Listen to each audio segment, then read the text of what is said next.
تو سری نمازیں ہوں یا جہری نمازیں ہوں، تمام نمازوں میں مقتدی امام کے پیچھے قرآن نہیں پڑھ سکتا۔ دلیل کیا ہے؟ دلیل قرآن مجید کی سورۃ الاعراف کی آیت نمبر 204، اللہ رب العزت ارشاد فرماتا ہے وَإِذَا قُرِئَ الْقُرْآنُ فَاسْتَمِعُوا لَهُ وَأَنصِتُوا لَعَلَّكُمْ تُرْحَمُونَ، اور جب قرآن پڑھا جائے تو کان لگا کے سنو، وَأَنصِتُوا، اور چپ رہو، انصات اختیار کرو، لَعَلَّكُمْ تُرْحَمُونَ، تاکہ تم پر رحم کیا جائے۔ قرآن مجید کی یہ آیت مبارکہ نماز کے بارے میں نازل ہوئی۔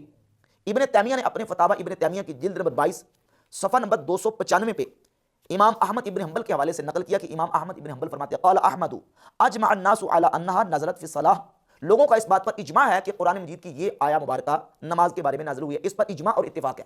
امام ابو حنیفہ رحمۃ اللہ قرآن کی اسی آیت سے استدلال کرتے ہوئے کہتے ہیں کہ نماز میں جب امام قرآن کی تلاوت کر رہا ہو، قرآن کی تلاوت چاہے الحمد سے لے کر والناس تک جہاں سے پڑھ رہا ہو، 114 صورتوں میں سے کوئی صورت پڑھ رہا ہو، سورۃ الفاتحہ ہو یا کوئی اور صورت ہو، امام کے پیچھے قرآن پڑھنے کی اجازت نہیں۔ یہ دلیل ہے قرآن کی آیت امام اعظم ابو حنیفہ رحمۃ اللہ کی۔ بسم اللہ الرحمن الرحیم، میں ہوں ٹوورڈز ہدایہ سے علی حسن۔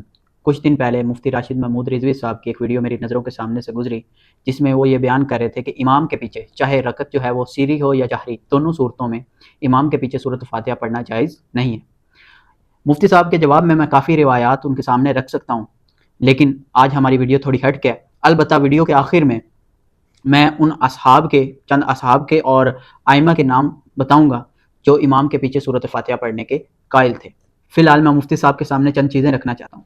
مفتی صاحب آپ حنفی المسلک ہیں، اور روایات کا مقام جو سلفیوں کے ہاں ہے وہ آپ کے ہاں نہیں ہے۔ آپ جو روایات کو مقام دیتے ہیں وہ ہم سے ڈھکا چھپا ہوا ہے، بالکل بھی نہیں۔ آپ اپنی کتاب اصول شاشی اٹھائیں اگر آپ کو کوئی شک ہے تو، اور اس کا مطالعہ کریں۔ ہاں، وہی اصول شاشی جو آپ کے نصاب کا حصہ ہے، آپ کے مدارس میں جو پڑھائی جاتی ہے، اور اصول شاشی کا آپ باب بھی نکالیں عقائد کا اور اس کو بھی پڑھیں اور شرک پھیلانا بند کریں۔ اس کے ساتھ اگر آپ کو مزید معلومات چاہیے تو آپ اپنی کتاب اصول السرخسی پڑھیں، ساتھ ہی امام ابو بکر الجساس کی جو کتاب ہے الاحکام اس کو پڑھیں اور دیکھیں اس میں روایات کے بارے میں کیا لکھا ہے اور روایات کی کیسی تعویلیں کی گئی ہیں۔ مفتی صاحب آپ خود بھی اس کو پڑھیں اور اپنی عوام الناس کو بھی پڑھائیں کہ آپ کے نزدیک خبر واحد کی کیا حجت ہے، آپ دین کہاں سے لیتے ہیں، آپ کے بڑے دین کہاں سے لیتے رہیں اور روایات کی کیسی تعویل کرتے رہیں۔ مفتی صاحب اور آج کے جو حنفی ہیں وہ سلفی ہو چکے ہیں۔ مفتی صاحب اگر آپ روایات کے بارے میں اتنا ہی سنجیدہ ہوتے تو عبداللہ بن مبارک امام ابو حنیفہ کو کبھی چھوڑ کے نہ جاتے، اور ساتھ ہی ساتھ تاریخ دمشق اٹھائیں اور اس میں دیکھیں کہ حنفیوں اور شافیوں کے درمیان لڑائیاں کیوں ہوئیں، کیوں ان کے مابین اتنی لڑائیاں ہوئیں۔ اگر آپ روایات کے بارے میں سنجیدہ ہوتے تو ایسا کبھی نہ ہوتا۔ اب چلتے ہیں ویڈیو کی طرف۔ ویڈیو میں سب سے پہلے مفتی راشد صاحب سورۃ الاعراف کی 204 آیت جو ہیں وہ پڑھتے ہیں اور اس سے اپنا استدلال پیش کرتے ہیں۔ آیت کچھ یوں ہے وَإِذَا قُرِئَ الْقُرْآنَ فَاسْتَمِعُوا لَهُ وَأَنصِتُوا لَعَلَّكُمْ تُرْحَمُونَ، اور جب قرآن پڑھا جائے تو توجہ سے سنو اور خاموشی اختیار کرو تاکہ تم پر رحم کیا جائے۔ اب مفتی صاحب اس سے استدلال یہ کہتے ہیں کہ چاہے سری نماز ہو یا جہری، دونوں صورتوں میں جو امام ہے اس کے پیچھے آپ قرات نہیں کر سکتے۔ وہ مفتی صاحب عقل یہ تو تسلیم کرتی ہے کہ جب قرآن پڑھا جا رہا ہو، قرآن کب پڑھا جا رہا ہو ہمیں سنائی کب دے گا؟ جب کوئی بندہ اونچا پڑھے گا، اور جہری نماز میں قرآن اونچا پڑھا جاتا ہے۔ جہری رکعت میں جب جہری رکعت میں نماز قرآن اونچا پڑھا جا رہا ہوگا ہم تب ہی خاموشی اختیار کریں گے۔ اس کو آپ کس طریقے سے اور کیسے اس کو جو سری نماز ہے، سری رکعت ہے، اس پہ اپلائی کریں؟ عجیب بات ہے مفتی صاحب۔ ساتھ ہی مفتی صاحب نے کچھ روایات پیش کی، آپ ذرا ویڈیو ملاحظہ کریں۔ ابن حسین رضی اللہ تعالیٰ عنہ سے صحیح حدیث ہے کہ نبی کریم علیہ الصلوۃ والسلام نے ظہر یا عصر کی نماز پڑھائی، کسی شخص نے حضور علیہ الصلوۃ والسلام کے پیچھے قرآن کی تلاوت کی تو نبی پاک علیہ الصلوۃ والسلام نے نماز پڑھانے کے بعد صحابہ سے پوچھا کہ کس نے میرے پیچھے قرآن کی تلاوت کی ہے؟ تو ایک شخص نے کہا حضور میں نے کیا، سبح اسم ربک الاعلی، یہ سورت پڑھی صحابی نے۔ تو آپ صلی اللہ علیہ وآلہ وسلم نے ان کو بھی یہی کہا کہ تم جو ہے نا وہ میں بھی کہتا ہوں کہ میرے ساتھ قرآن میں کون الجھ رہا ہے، مجھے میرے ساتھ قرآن میں الجھ کون رہا ہے، میرے ساتھ قرآن میں جھگڑا کون کر رہا ہے۔ یہ احادیث جو ہیں وہ سری اور جہری نمازوں کے حوالے سے بالکل موجود ہیں کہ رسول اللہ صلی اللہ علیہ وآلہ وسلم نے امام کے پیچھے سری اور جہری دونوں قسم کی نمازوں میں قرات کرنے سے مقتدی کو منع فرما دیا۔ مفتی صاحب نے جو روایت پیش کی وہ آپ کو میں لفظ بائی لفظ پڑھ کے سناتا ہوں۔ نبی اکرم صلی اللہ علیہ وآلہ وسلم نے ظہر پڑھی تو ایک شخص آیا اور اس نے آپ کے پیچھے کچھ تلاوت کی۔ جب آپ فارغ ہوئے تو آپ نے پوچھا تم میں سے کس نے قرات کی ہے؟ لوگوں نے کہا ایک شخص نے۔ آپ صلی اللہ علیہ وآلہ وسلم نے فرمایا مجھے ایسے محسوس ہوا ہے کہ تم میں سے کسی نے مجھے اشتباہ میں ڈال دیا۔ اب مفتی صاحب اس سے یہ استدلال کرتے ہیں کہ چاہے سری نماز ہو یا جہری نماز ہو، حضور صلی اللہ علیہ وآلہ وسلم نے اس روایت کی روح سے سب کو سورۃ فاتحہ پڑھنے سے منع فرما دیا۔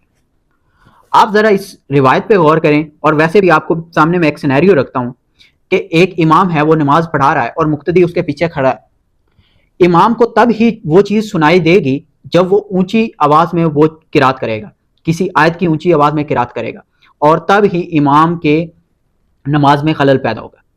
اب اس روایت پہ بھی آپ غور کریں تو ظہر کی نماز ہے، سری نماز ہے، اور حضور صلی اللہ علیہ وسلم جماعت کروا رہے ہیں، اور جماعت میں مقتدی کوئی صحابی ہے، اور صحابی حضور صلی اللہ علیہ وسلم کے پیچھے اونچی قرات کر رہا ہے، اور قرات بھی کس کی؟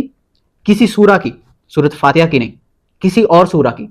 اور جب حضور صلی اللہ علیہ وسلم نماز سے فارغ ہوتے ہیں تو آپ اس سے کہتے ہیں کہ آپ نے میری نماز میں خلل پیدا کیا۔ تو اس سے مفتی صاحب نے استدلال کیا نکالا کہ حضور صلی اللہ علیہ وسلم نے سورۃ فاتحہ سے منع کر دیا، حالانکہ اس میں کہیں بھی یہ مینشن نہیں۔ ایک تو صحابی اونچی آواز میں قرات کر رہے تھے، اور ہمارے یہاں پہ سلفی حضرات جو اس چیز کے قائل ہیں کہ امام کے پیچھے ہم قرات کر سکتے ہیں سورۃ فاتحہ کی، وہ اونچی آواز میں قرات نہیں کرتے، وہ آہستہ آواز میں قرات کرتے ہیں۔ جو امام ہے اس کی نماز میں بالکل بھی خلل پیدا نہیں ہوتا۔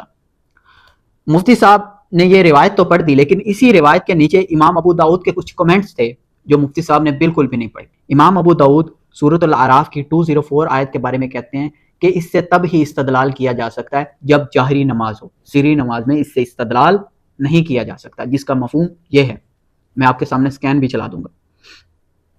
اس کے بعد مفتی صاحب آگے چلتے ہیں، اور مفتی صاحب کہتے ہیں کہ جو بھی روایات ہیں فاتحہ خلف الامام کے بارے میں، سب کے سب منسوخ ہو چکی ہیں۔ واہ مفتی صاحب! صحیح مرفوع احادیث ہے جس میں نبی کریم علیہ الصلوۃ والسلام نے امام کے پیچھے قرآن پڑھنے سے منع کیا۔ ایک وقت تک امام کے پیچھے قرآن کی تلاوت ہوتی رہی، سورۃ الفاتحہ بھی، اور اس کے علاوہ باقی سورتیں امام کے پیچھے پڑھنے کا ایک سلسلہ تھا، لیکن وہ احادیث بھی منسوخ ہیں دلیل قرآن سے، اور دلیل احادیث سے موجود ہے کہ رسول اللہ صلی اللہ علیہ وآلہ وسلم نے خود صحابہ کو منع کر دیا، چاہے وہ جہری نمازیں ہوں یا سری نمازیں ہوں، امام کے پیچھے مطلقاً قرآن مجید کی تلاوت کرنے کی اجازت نہیں، حضور نے خود منع فرما دیا۔ مفتی صاحب جو بھی روایات آپ کے مسلک کے خلاف ہوں، آپ کے عقائد کے خلاف ہوں، چاہے وہ آمین بالجہر کے ہوں، یا رفع الیدین کے ٹاپک پہ ہوں، چاہے فاتحہ خلف الامام کے ٹاپک پہ ہوں، یا عقائد کے ٹاپک پہ ہوں، سب کی سب منسوخ ہو جاتی ہیں جب آپ پہ بات آتی ہے۔ آپ اپنا استدلال پیش کرنے کے لیے چیزوں کا رد کر دیتے ہیں بالکل دلائل دیے بغیر، اور یہاں بھی مفتی صاحب نے کوئی دلائل نہیں پیش کی اور کہہ دیا کہ یہ روایت جو ہے، یہ جو روایات ساری کی ساری ہیں، سب کی سب منسوخ ہو چکی ہیں، حالانکہ فاتحہ خلف الامام کی اتنی زیادہ روایات ہیں کہ ان کو ایسے منسوخ کہا ہی نہیں جا سکتا۔ اور مفتی صاحب کو میرا چیلنج ہے کہ ایک صحیح روایت مجھے دکھا دیں جہاں حضور صلی اللہ علیہ وآلہ وسلم نے کہا ہو کہ آپ نے امام کے پیچھے سورۃ فاتحہ نہیں پڑھنی، سری یا جہری دونوں صورتوں، حضور صلی اللہ علیہ وسلم کا ڈائریکٹ حکم ہو۔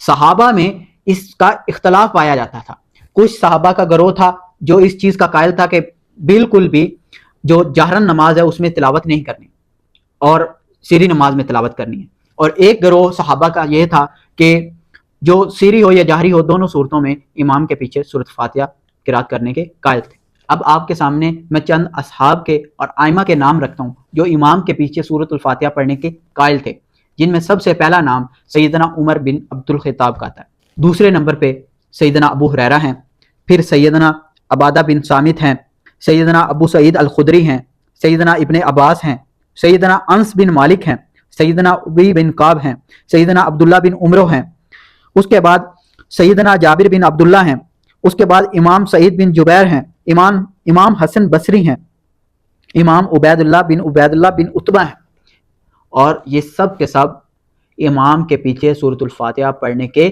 قائل تھے۔